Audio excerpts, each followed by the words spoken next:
Gotta get in character.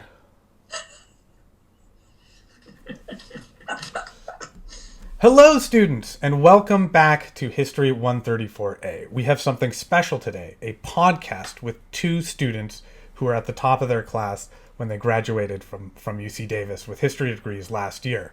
What we're going to do is have an informal conversation about weeks 3 and 4 from the lecture bites of History 134A, which is to say, the French Revolution from its liberal to its radical phase. And so I'd like the two students who are joining us to quickly introduce themselves before we get started. Hello, my name is Robert. That's it? That's my name. Should I say my full name? Yeah, or something about yourself, too. You don't, I mean... Oh, all right, fine. Otherwise, you're just some dude. All right. My name's Robert Burgess. I just graduated very recently. And I'm so excited to talk about the Reign of Terror. I couldn't be more excited. Excited. All right. Hi, I'm Jennifer Alpers. I just graduated last year from the history program, and I am also excited to talk about the Reign of Terror. All right. So then so much excitement. So then where should we start? What do you want to talk about first? It's up to you guys. So I kind of wanted to just talk a little bit about sort of broad overview of, because the Reign of Terror basically, between July 1793 and 1794. So just talking a little bit about what's the situation in France in 1793. And then at the end, I suppose we could say what's the situation like in 1794. But just put a little context in the terror, because I think that the terror often gets represented as a sort of fit of revolutionary peak. That's a sort of irrational moment of absurdity. That's often cast that way because it was conservative historians like what's his name, Carlyle, right, Britain, who were basically the original people to write about the French Revolution and who got to cast the revolution as this sort of moment of insanity in world history, at least the Jacobin period. And so, I don't completely agree with that interpretation. It's a very old interpretation, and so yeah.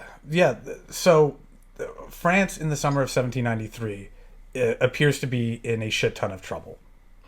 Right? That there is, after the arrest of the Girondins, there is, uprisings, revolution, counter-revolution rather, in support of the federalist project of the Girondins, the provinces. I think you were the one who told me it was like 60 some odd out of the 80 some odd. Yeah, 60 of the 83 departments are in open revolt. And the British are basically encroaching on France from the south and the west, and the German army is inside France to the northeast through Belgium. So France's territory is threatened, is occupied, it's like hugely in revolt. Yeah. So France is at war with what? With itself, and the counter-revolutionary monarchist forces abroad. Spearheaded eventually by Austria, but at the moment the Germans were probably the most important threat to France. And you're right, the British in the south taking port cities like the port of Toulon, for instance. Spain enters the war, I believe, in the summer of 1793. And so there's the danger of the invasion in the south. And the people in the National Assembly know that if they lose, they're done. Right? Like the counter-revolution will not be merciful. The counter-revolution will eliminate them all. And so the terror is essentially a response to both the internal logic of the revolutionary process and these external pressures that are extremely pressureful, very great. Yes. That it seems as though France is the revolution itself, right? And these guys believe the revolution is the most important thing that's happened since the birth of Christ. Maybe it's even more important than the birth of Christ. But it's all up for grabs if they lose, or even worse, it's certain to fail if the internal and external enemies of the revolution triumph. And so it's not just their loss. It's not just the loss of their lives, liberty, and property. It's the loss of an entire historical movement that'll liberate the world. So that's what they think is at stake. And they're not wrong that they're under assault from all sides. And they're not wrong that there are counter-revolutionaries. Of course there are. Of course there are people who oppose the revolution. There are people who support the Girondins. There are people everywhere who support the Girondins. People in Paris, they keep their mouths shut, the smart ones. And also, what was the name of the French, like, basically their main general defected right at this period too, right before the Jacobin Dumouriez takeover. Dumouriez, he defects right before that after an embarrassing loss to the Austrians. He's just like, fuck it. Yeah. And so he bails, and then he becomes like a royalist spy in Britain for years. It's just kind of funny. And the revolutionary armies aren't great either. Right? So in 1793, in March of 1793, is when the Republic is so scared for its manpower that it introduces conscription. And that's made general with the levée en masse in August of 1793. That conscripts every single person, every single citizen, for the duration of the entire war to the war effort, which is this, incredible expansion of state power, and something that the monarchs, as I think I mentioned this in the lecture, could never do, right? Because you don't want to grab a whole bunch of peasants and teach them how to use muskets and give them muskets, because if you're the monarch, the assumption is eventually they'll be turned against you. Yeah, so the armies are untrained and untested. The most famous generals are untrustworthy. The generals who are successful are all like in their mid-20s, and there is a widespread panic, right, that the revolution will fail, which is why I think it is from the people of Paris that the demand for terror first comes. It's from guys like Chaumet, the leaders of the radical sections in the eastern part of Paris. It's sans-culottes. Yeah, exactly. The sans-culottes, the enragés, as they would later call themselves. Yeah, that was a good question. So the point then is that the terror is not simply the product of the psychosis of a couple of really sick people who clawed their way to the top of power. Right. And another important point is that the Girondins, who it should be said, the Girondins started this war. Right. By the way, they started the Revolutionary War immediately after the success of the Revolution. Part of the reason they did it is because if the 18th century taught, aspiring business people, like many of the Girondins were, anything, it's that business success comes from military success, which is what Britain taught the world. And France's finances were in like dire straits right after the revolution, right, because of how horribly bankrupted the crown or the monarchy had been by the American Revolution and by the 7 Years' War before that. And the revolutionaries basically inherited all the debt. And it was only during the Jacobin period, actually, when the assignat, which was the I don't know if that's the right pronunciation, but the currency that was the paper currency that was used to replace coinage or whatever, right, or that was used to replace the old currency. They managed to stop inflation during this period by halting wages and doing these other economic things. But then as soon as the Jacobins, after the Thermidorian counter-revolution, the country immediately went bankrupt again in 1797. Yeah. It's strange. I think I've had students who assume that when a new government takes power in a state, like all the debts are somehow wiped out, but it's not true, right? Because if you are the new revolutionary rulers of a state and you say, I'm not going to respect any of these old debts, like those people won't lend to you anymore, and then you'll be fucked, right? Yep. Which this is why in the American Revolution one of the greatest problems faced by the early republic was paying off the war debts, because without paying off the war debts, the Amsterdam and London were essentially closed off, and states need credit; they need lines of credit. So even the revolutionaries had to pay this stuff off. And the Girondins, as you said, the Girondins are like the closest to the American Republicans in the sense that, right, they're federalists. They have usually a background in business or law. Like lots of these guys came from regions that were connected with trade. And so, shit, what was I saying? that they're similar to the American Right. So revolutionaries. they're similar to the American revolutionaries in that they have a kind of basic economic competence that is entirely lacking in the Jacobins. Right, the Jacobins, or not the Jacobins, the Montagnards, because the Girondins are part of the Jacobin wing. Yeah, right. The Montagnards essentially say, we're gonna declare what the price of things are, and that's what they're gonna be, right? Yeah. And that really would have destroyed the country completely. But Yeah. but I think the one last point about comparing the Girondins to the American Revolutionaries is that to be fair to the Girondins, they were much more like Thomas Paine than the other. Like they were like the more radical American Revolutionaries. Yeah. They weren't like Washington and Madison so much, who were slightly more conservative. But anyway, that's a different story. Yeah. Well, Thomas Paine was a Girondin. I was going to say, wasn't that who he aligned himself with? Yeah. Yeah, exactly. Yeah. But I'm just saying that he's a very exemplary Girondin. I mean, in his positions. Okay. Yeah, that makes sense. So, anyways, that's all I had to say about the introducing the terror. Yeah. So it's not an irrational, emotional, hot response. It's not simply a massacre, but it's part of a legal program of terror. Right? When we say terror, we probably think of different things. Like terror means something different than it did then. Terror meant putting the fear of the revolution into the counter-revolutionaries. Right? Terror meant suppressing the old ways of thinking and allowing the new ones to blossom. Right? It wasn't simply massacring innocent people by blowing up cafes, right? It wasn't terrorism in the way that we think about it today. But it was the legal instruments of state that had been harnessed to this program, right? That the law became the instrument of Montagnard power. Because they once you have the ability to make the law and you can make whatever illegal, like I think Jen and I were talking about earlier, right? You could make past conduct illegal. And when that happens, I think that's when the terror stops being about defending France necessarily, right? In the summer of 1794, when it's really eating itself, and starts being about this logic of how even though the external situation in France is getting better, the internal situation isn't, in the sense that there's still unrest, people still can't afford bread, the markets are still broken, all the commodities markets, because of the law of the maximum.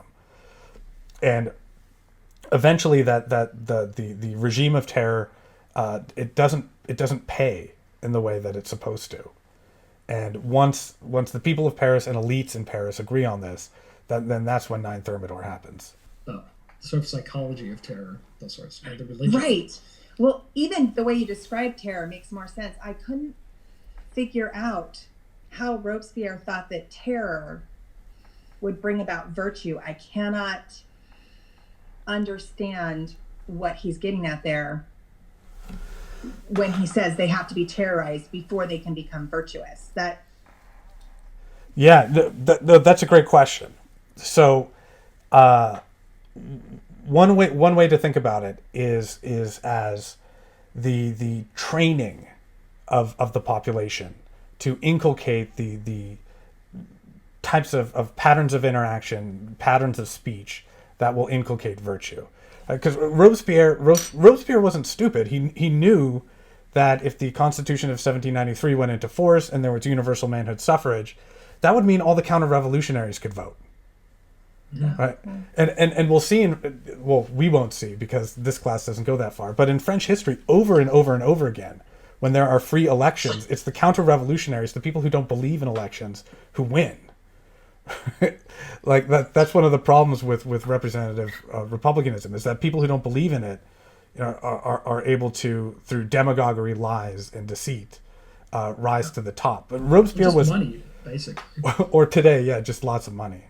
Even back then, that's specifically what Saint-Just talks about in his speech, is the fear of people buying the election. He specifically talks about that.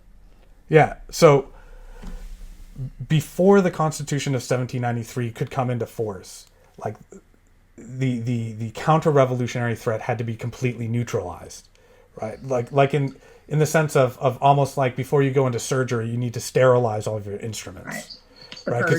Because just a little bit of bacteria on there could cause a big problem. So, but once you're sterile, then you can cut things open, no problem. And I think that's what Robespierre was thinking, right? Yeah, but you got a germaphobe. Robespierre is a germaphobe. Bacteria everywhere. Yeah, bacteria everywhere. It's true. Because, like, what other option does he have? Like, the psychology of Robespierre, I think, is something fascinating. Because he's like a nobody. He's just like some provincial lawyer. He takes the Paris bar. He's taking small time cases, barely getting by, and as the revolution kind of progresses or unfolds, he finds himself at the center of like all of these important events. He finds himself becoming influential, and he can't help but believe that he is chosen, right? And chosen not only by history to be the kind of vehicle of the revolution, but chosen specifically because of his virtue, right? Because of his virtuous characteristics, his self-abnegation, his discipline in working, his sobriety. These are the things that he thinks made history choose him, if that makes sense. Yeah. And like, why wouldn't he think that? Like, why wouldn't he think that he was right? It would be like, you know, if one of those guys who puts up, you know, the 555 ads on the back of buses, you know, call here if you have like a slip and fall, right? Like if one of those small time lawyers ended up being more powerful than the president of the United States, like over the course of 3 years that nobody could predict, he just ends up on top. Right. Of course he would think he deserved it. Yeah, I mean, it also, I mean, ideologically, it's really the rise of the Enlightenment meritocracy, because the middle class doesn't really exist yet. Yeah. But these enlightened meritocrats who really are obsessed with the idea of their talents, that their talents should be able to push them into prominence, which was obviously impossible in the old regime. And this acute conflict between the old regime and the meritocratic new bourgeois sensibility really, I think, is, you know, you could see it really clearly in these characters of Robespierre and Saint-Just and stuff, who are really into the idea that they have the merit to be where they are, which is also why I think Robespierre is always in his speeches, you know, having all these injunctions about how the Girondins don't take public safety seriously enough. He uses that, I mean, obviously the Committee of Public Safety, but he uses that phrase a lot, even in the trial of Louis XVI. Yeah. Public safety is like the watchword of proto-tyrants everywhere. Yeah, for sure. For sure. Jen, some more questions from you. Otherwise, it's just going to be two dudes talking to each other. Well, of course, two dudes talking. I'm super curious what happened to the kids of the royals. Of course, as a mom, I'm like, what happened to the kids? So I'm not 100% sure off the top of my head. So Louis the 17th remains in prison, gets sick and dies there. Damn. So, but Louis, the daughter, I think there's two daughters, and I'm not sure what happens to them. My guess, which I'm like 90% sure, is that they are sent to Vienna to be with their uncles and aunts. Okay. Because, you know, Marie Antoinette's brother is Emperor Francis I and II. He's Emperor Francis II, I think, of Austria, and Francis I of Hungary, which is why he's 2/1, which doesn't make any sense.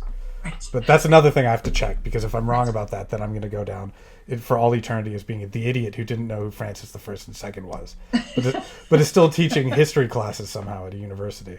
I have you as that in my my phone. Yeah, so the idiot who doesn't know the difference between the Francises. Well, I kept, you know, in a revolution, you think they could always come back and reclaim their throne. Yeah, no, there is so, and that is what happens after the revolution ends, is that Louis the 16th's younger brothers become Louis the 18th and then Charles the 10th, and are you know, not particularly talented rulers, but are very fortunate in that they're, well, at least Louis the 18th is lazy and he has these very talented ministers who do all the work.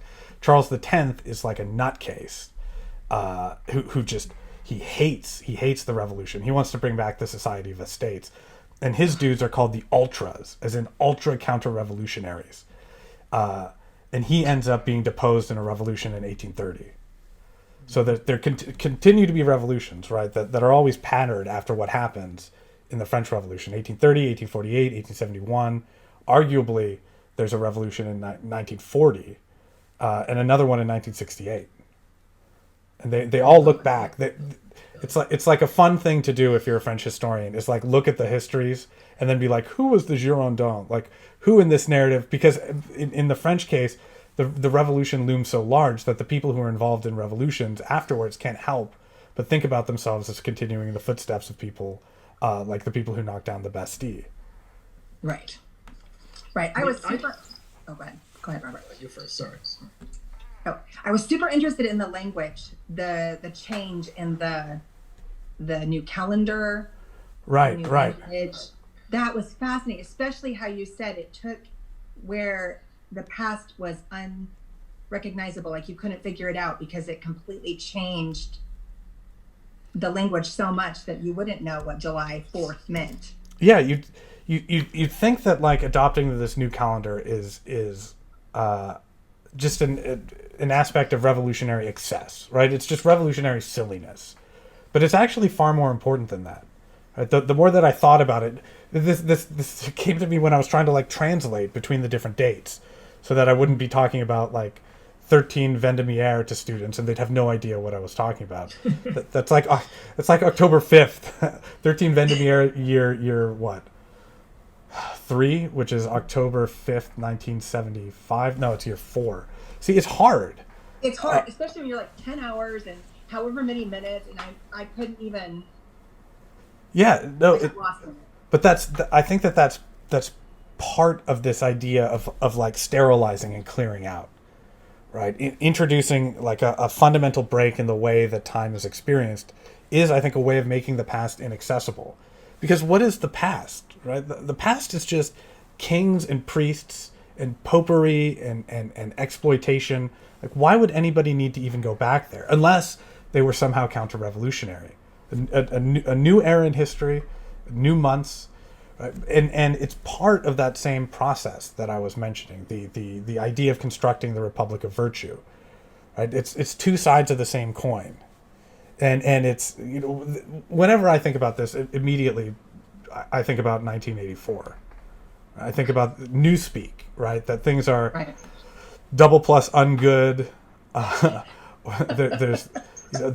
There's this idea of no, that's not the right one. I was thinking about black white. You familiar with that one? Black white? No. In the book, it is the ability to see both black and white at the same time when looking at the same tone. Okay. It's like the 2 + 2 = 5, or if O'Brien says he's floating and I believe he's floating, then he really is floating. Like in this case, in 1984, everybody has to call each other comrade all the time, for instance. That's right.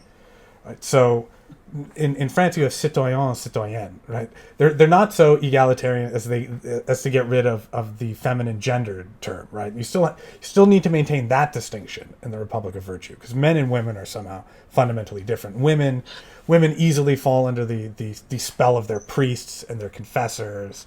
They're ignorant. That's another weird part of the Republic of Virtue is how misogynistic it is, and that is interesting, because you said that Robespierre, wasn't he a defender of women as a lawyer? Yeah. But then he dropped that? Well, I think there's a difference between defending somebody, like okay. in Robespierre's sense, and believing that they have the virtue required for citizenship. Okay. Like, you know, the poor and downtrodden need to be protected, but right, it's not quite time for them to become full political agents, because they still need that period of training. Okay.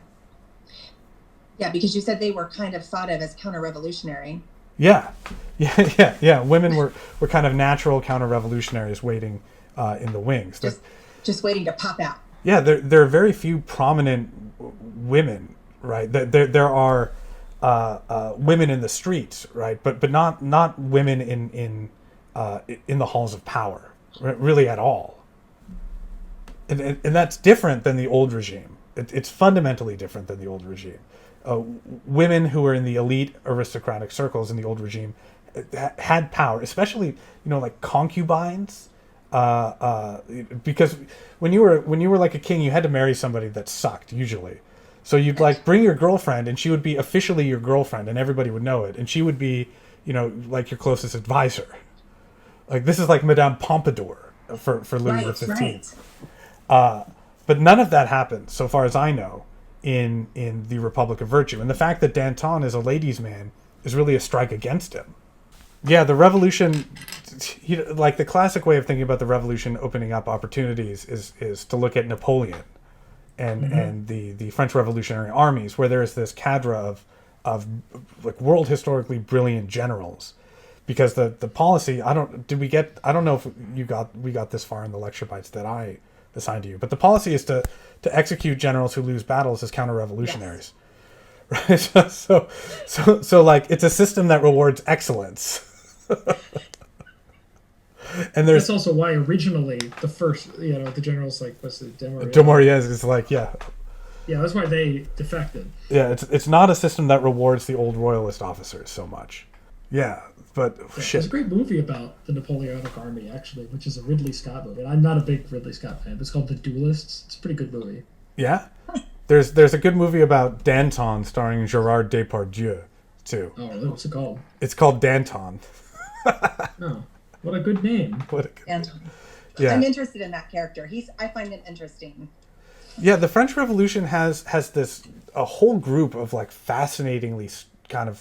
almost fascinatingly strange guys, right? Who because the revolution opens up so much to people who are fundamentally different and I think a little bit I would say more erratic than the aristocrats who are trained to rule, right? But the aristocrats were all erratic in their own ways, right? And like they were all weirdos too. Oh yeah. Oh my God. We need to get into that. Yeah, they were doing all sorts of weird stuff. You want to talk about Sanson?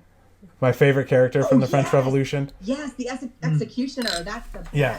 So executions are there's like this whole weird culture of executioners.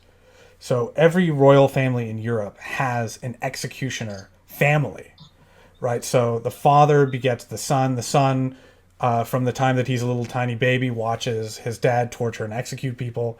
And so Sanson, the executioner in the French Revolution, was the end of like several generations. His grandfather was the executioner for Louis XIV. His father was the executioner for Louis XV. And he was the executioner for Louis XVI. And when you were the executioner, you weren't allowed to live within the city bounds. So he had like this little slum he lived in outside. And when he would come into the city, everybody would boo him. He was widely hated, of course. Right. And I think he probably also wanted to be a poet, Robert. But he was forced. He was forced into the family business, and he executed almost 2,200 people in his career. Oh my gosh! Can you imagine 2,200 people? He executed the guy Damien, I think, who tried to kill Louis XVI. No, maybe that was his father. I can't remember. Well, in either case, it was a Sanson who executed the guy who tried to assassinate Louis XV. A guy named Damien. He executed Louis XVI. He executed Marie Antoinette. He executed all the Hébertistes. He executed all the Girondins. He executed all the Feuillants. He's the guy who was doing the whole to the very end. And his career continues, right? He remains the executioner during the Napoleonic period. Like a lot of these. Question. Yeah. Oh, go ahead. No, please. I had a question about, you said that during the execution of Louis XVI, that it was kind of botched. It got part of him. And when we studied executioners in Germany, if they screwed up an execution like that, they killed the executioner for screwing it up. That makes sense. Yeah. Well, yeah. I mean, the reports are that like it didn't go all the way through the first time around. Was the guillotine or was it an axe? It was the guillotine. It didn't go through. And when it did go through, it went through like right around his bottom lip. So not through his head. That's probably why it didn't go through, because it hit him in the wrong place. Yeah, it's pretty gnarly. Oh gosh. And then when Sanson held his head out, everybody was like dousing themselves in his blood. And Louis before he goes up is like, Sanson, bro, let's hope that this ends all the bloodshed, because I just want peace for France. It did not. It did not. No. It did not. Yeah, he was really. That is a. Sorry. What that it was a pretty noble thing to say. Yes, better than the guy who cried all the way. Yeah. I mean, I would be crying all the way. I would be like, yeah, like, come on, that's more relatable. I would be like, you got the wrong Professor Zedtech, you guys. Yes, I would be crying all the way. I recant. Don't you remember my beloved lecture series on civic virtue? My beloved lecture series. How could you execute me when I was the one who made the lecture YouTube. series? It's on you. Yeah, no, Yeah, not after I get executed. My YouTube editor. This is the dark future of our coming revolution when the YouTubers are live blogging their own executions. Oh, That's another story. Oh my god. Well, actually, if it gets to that point, that probably means we're moving in the right direction. Yeah. So speaking of the right direction, the last thing I want. That's definitely not going into the final cut. No, that's a bad idea. Some of your students may be in fact, YouTubers, yeah. like yourself. I am now. right. Yeah, but I kind of just wanted to talk a little bit more about like the fallout of the terror. Just very briefly touch on our sort of historical memory of the terror. But I think just sort of like what happens in France right after the terror and how is it interpreted by the citizens, and also just like on a broad scale, like what were the actual demographic effects of the terror? I think the demographic effects were zero. The terror. Yeah, I think it was only 17,000 people were killed over a 14-month period. Yeah, I think the high end estimates are that 40,000 people were executed. So it was like an order of magnitude smaller than the killing in the Vendée. Like the Vendée, there are demographic effects from the war, but not in Paris. Paris has something like 600,000 people in it at this time. So even when they're executing 20 people a day, it's not like they're executing the majority of the population. I had a colleague who was writing his dissertation about how like these trials in the terror were actually quite fair, right? At least by their own standards, in that they weren't arbitrary. They weren't simply executing people for no reason. They were executing people for reasons. The reason you could doubt, like whether being an aristocrat is a capital offense. I mean, my instinct on that is no. I think honestly, it's difficult. It honestly is such an interesting period because I think the terror really is such a complicated. It really is such a complicated event. The French Revolution is so much more radical and socially overarching than the American Revolution is. They're not comparable events. Yeah. I think in a lot of ways. Like and the main way to tell it is the French Revolution ended slavery in the French Empire. That's how serious of like an event. I mean, Napoleon, tried to reinstate it, but it's a very serious event. Which changed the country a lot. I was just recording a lecture before I talked to you about that guy, Léger Félicité Sonthonax, who's known in history as the Great Emancipator, right? Everywhere other than the United States, the Great Emancipator is Sonthonax, who at first it's fascinating. So like the revolution in Haiti is super fucked up, in the sense that the revolutionaries are the white supremacists, and the royalists are the slaves or the freedmen, right? Once they revolt, they're all fighting for Spain against the revolution, and this guy Sonthonax is sent by the Montagnards to take over the colony and become the new governor. And when he gets there, like things are pretty bad. They send some military guys to help him. And he gets into a fight with the military guy, a guy named Galbeau, who has a warship in the harbor of Le Cap. Le Cap is the second largest city in the Western Hemisphere at this point, and the richest city in the world, which is hard to believe. That Haiti was the richest territory in the entire world. It produced more than half of all the sugar and coffee consumed in the world. Right? And it had 30,000 whites and more slaves than in all of North America. something like 600,000 slaves packed into Haiti, which is tiny, right? It was like the largest concentration of misery and suffering in human history, probably. And Sonthonax has a falling out with Galbaud, and Galbaud's soldiers essentially sack the city of Le Cap. And Galbaud, Sonthonax is like, what am I going to do? Like, I don't have anybody to protect me. He had a militia of a group of freedmen of color, as they were called. But what he does is he says, all right, any enslaved person who comes and defends me will get full citizenship in the Republic. And so he raises an army of 2,000 guys, drives Galbaud out, and then about a month later declares that everybody is free. Immediately, no conditions. They have complete equality with whites across the board. They can now, vote. They'll have representation in the French Parliament. And when news of this gets there, right, they symbolically send three guys, a white, a person of mixed race, and a formerly enslaved person, so a black freedman. And they make an entrance into the National Assembly and say, like, we've been freed. They're the ones who bring the news.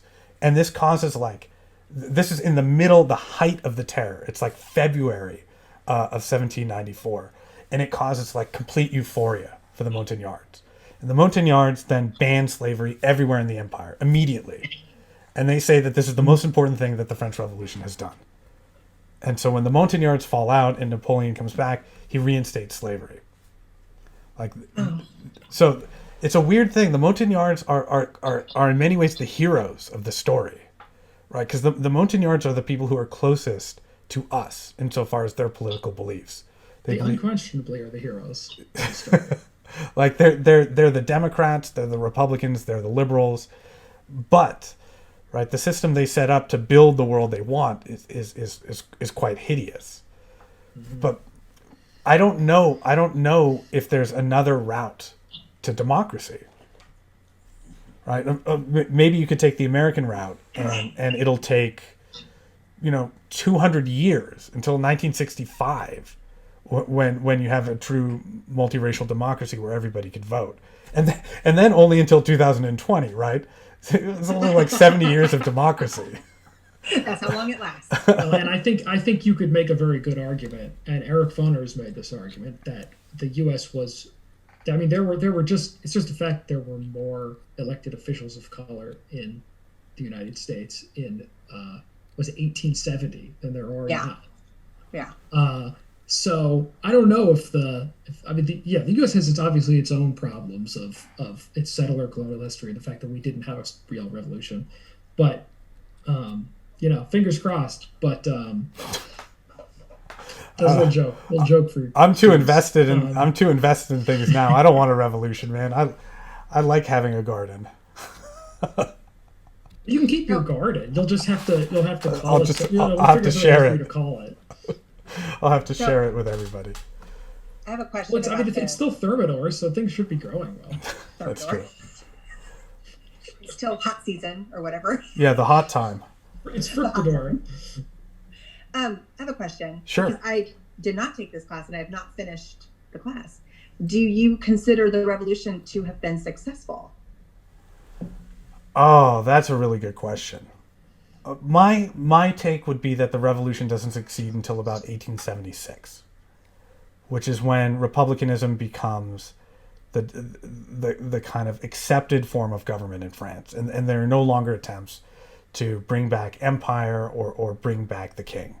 Although there is an attempt in the late 1960s to create like a neo-fascist military dictatorship, but by its own, so I'd say it's a half success. By its own standards. They didn't give up the empire, even in 1876. And wait, 1876? Yeah, they did. The empire ended in 1871. We're talking about empire in two different senses. Yes, we are. Yeah, okay, sure. Yeah, I mean, whatever.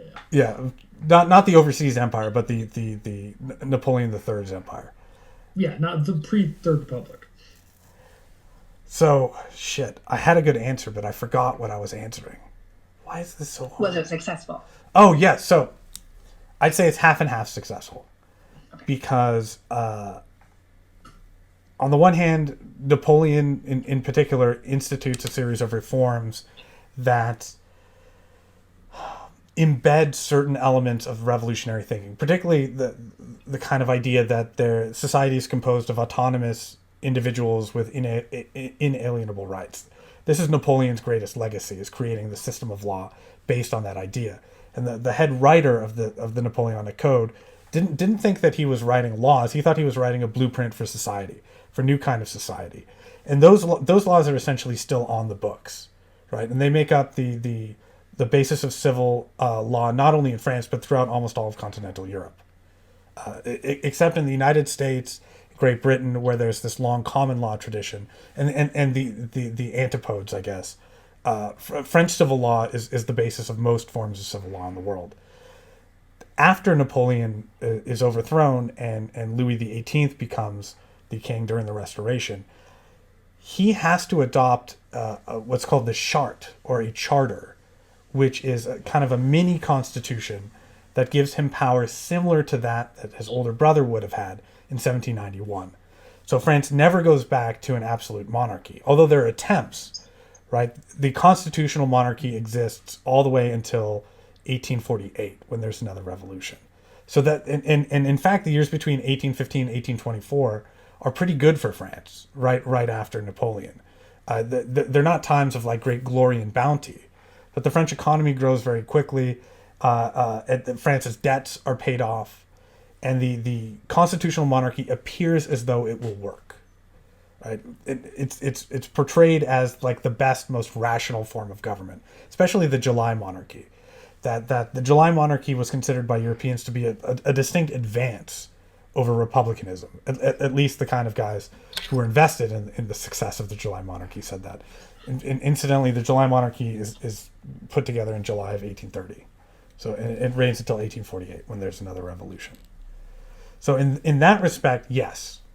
So it took about 100 years, but yes. But in the respect, but if you want to go by the democratic standards of the Montagnards, then no, right? Universal suffrage wasn't established. Free public education wasn't established. A social safety net wasn't established. These are the things that basically define Europe today, and those didn't come about until after World War II. Yeah, I mean, I think that it is pretty fair to categorize, European and American history, and maybe world history, since 1789 as just a reaction to the French Revolution, just the 200-year counter-revolution.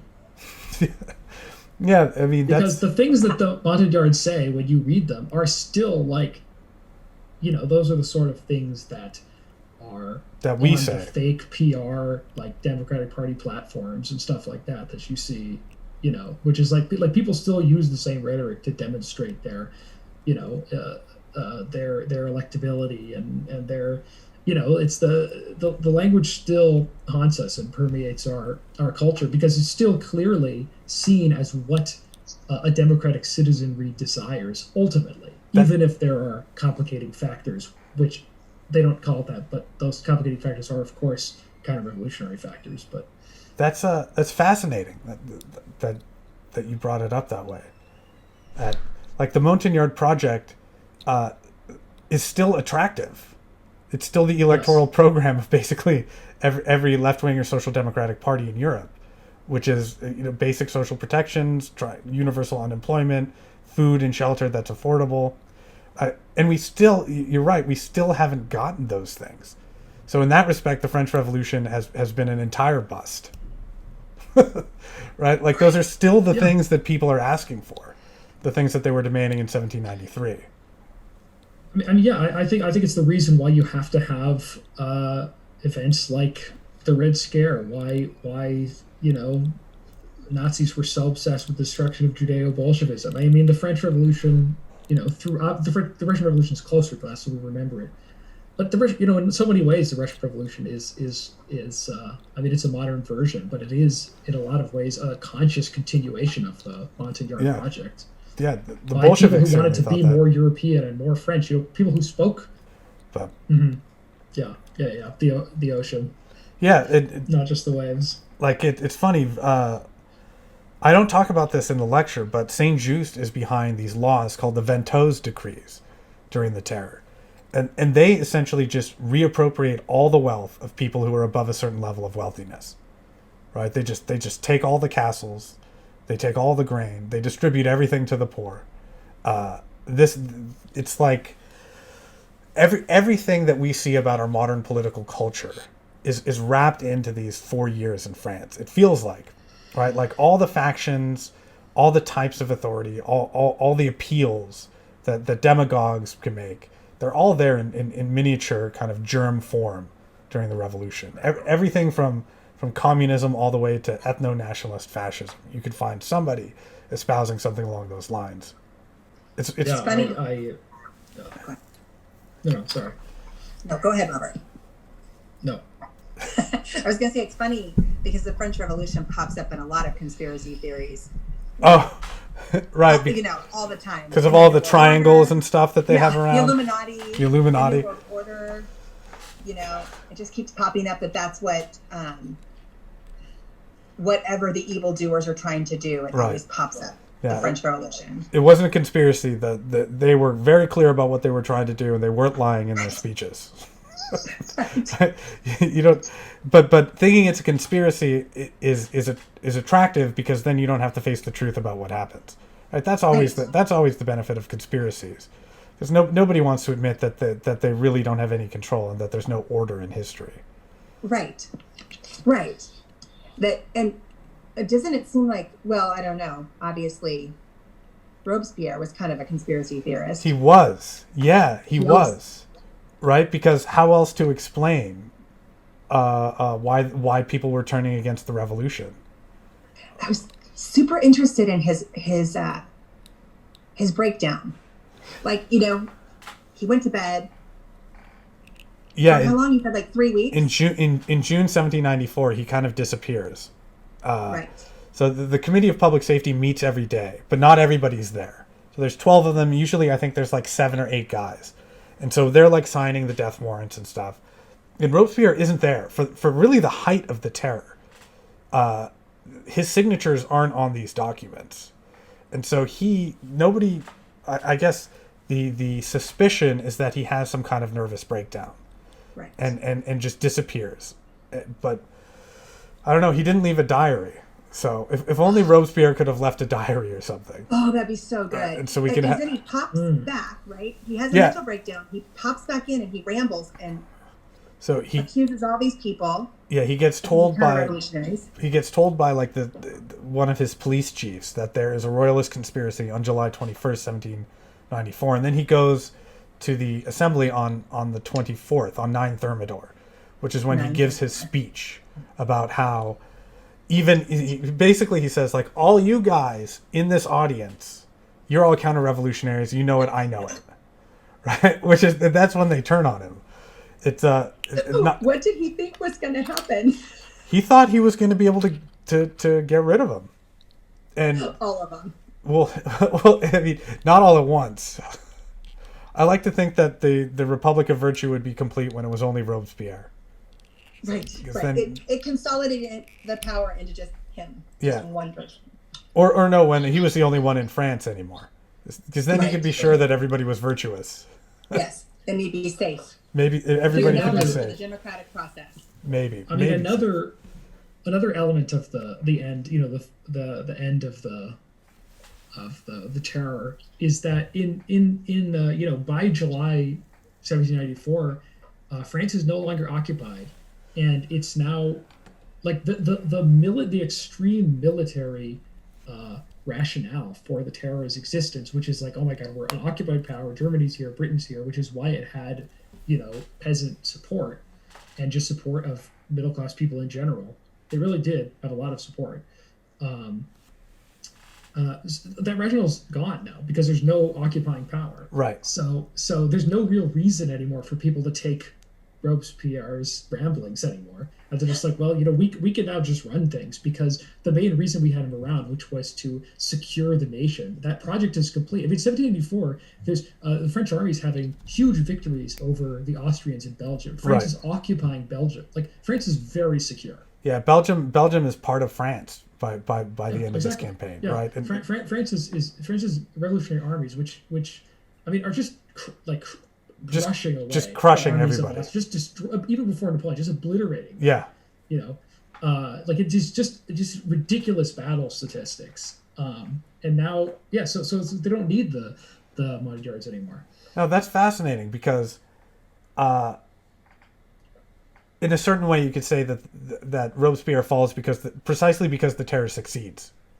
Yeah, I totally think that's true. Right. I think that it's and I think that the great tragedy of the Russian Revolution is that after Stalin won World War II, that he didn't face a similar deposement that Robespierre did. Oh, because he had finished his historical work. No, that's maybe more like 1941. I don't know. Yeah, well. It seems like such a fall because when you said they just didn't love him enough, to the peasants, and I thought, wow, just kind of a. Yeah, they didn't come. They didn't come when he asked them to. Yep. They didn't come. Well, he also alienated them with things like he requisitioned food from the rural areas in order to bring it to the army to drive the Germans and British out, which did happen. And wages were frozen in the country, which everybody, hated. Obviously, nobody likes wage freezes because the debt is decreasing, but the signs of bankruptcy and inflation are disappearing and prices are stable again, but your wages aren't going up. And so everyone is like, what is this is not normal market activity. Peasants are very familiar in this period, with the workings of the market. And they know when the market is behaving in a way that should be benefiting them and it's not. Peasants are very aware of this historically. That's one thing we didn't really talk about too, is the maximum price setting. Right. That happened. The law of the maximum and the general maximum. Yes, which I thought was super interesting. Yeah, well, these guys, they weren't political economists, right? They were lawyers, and so I think they believed. Well, they knew that the law wasn't going to work, not the way that they wanted it to. At least some of the Montagnards did. Right? There were some people who had a basic understanding of supply and demand and the like. But in any case, it didn't matter whether it worked or not, right? For the people, it worked for the state. And it worked, gosh, what am I trying to say?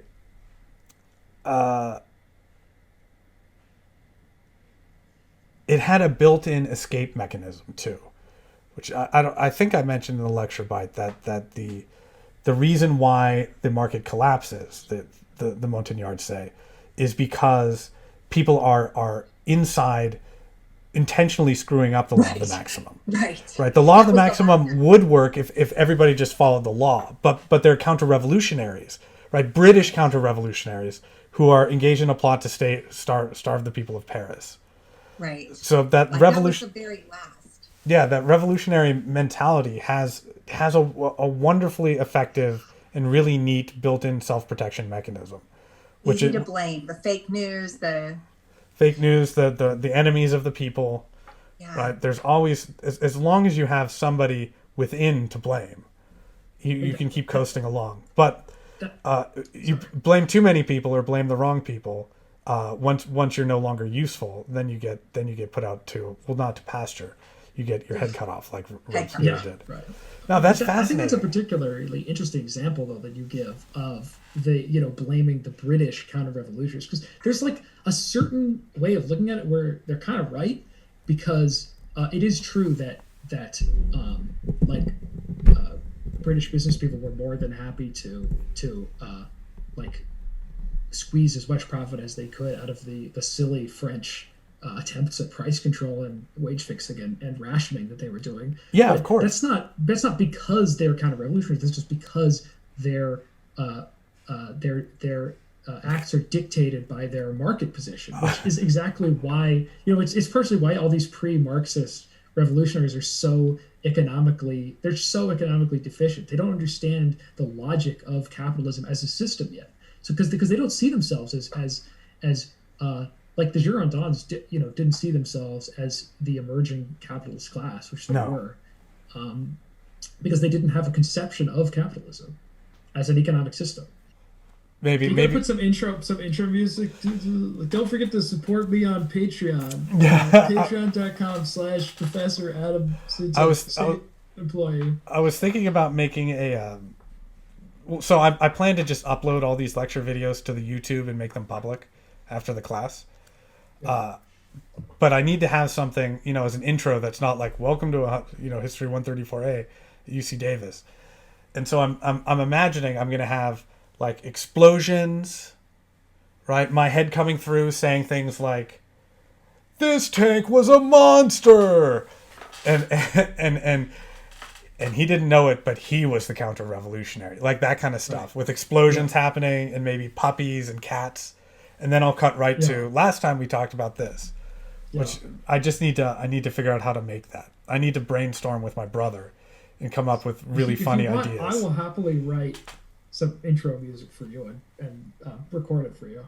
Yeah, like a custom intro song. Yeah, I could record a custom piano song. Or I could do it with a MIDI file. Could you do a piano song and then Riker over it? Yes, that would be awesome. And then we could have Riker show up when you start playing. The best things. Do you know when he used to do that weird show that was like, is it real or is it fake? You know that show I'm talking about? No. He did this show where it's like he would tell a story and then he'd be like, was it real or fake? And then at the end, he's like, it's all made up. He'd say that, and there's these great clips, like just basically GIFs with sound. These brief clips of just Riker just staring at the screen and saying, "We made it all up." And you should put those in front. Those are funny as hell. Those are perfect for any history-related thing. We made it all up. I have so many of those saved on my computer for exactly this occasion. Oh, that sounds... Yeah, that would be good. We made it all up. We'll just search for some sort of like weird open source music that sounds like the 1812 Overture. I'll do some searching for you. I think the 1812 Overture might be open source. Oh, you gotta go that. Yeah. Or some French shit. There's so much sick French shit from that period. Yeah, I use some of the marching songs and some of the other like the Samba and Muse and yeah. All right, okay, this is good. I gotta go because my baby's getting back any minute. I can't believe it's almost 5 already. Nice. All right, thank you guys so much for this. I really appreciate it. What a fun time.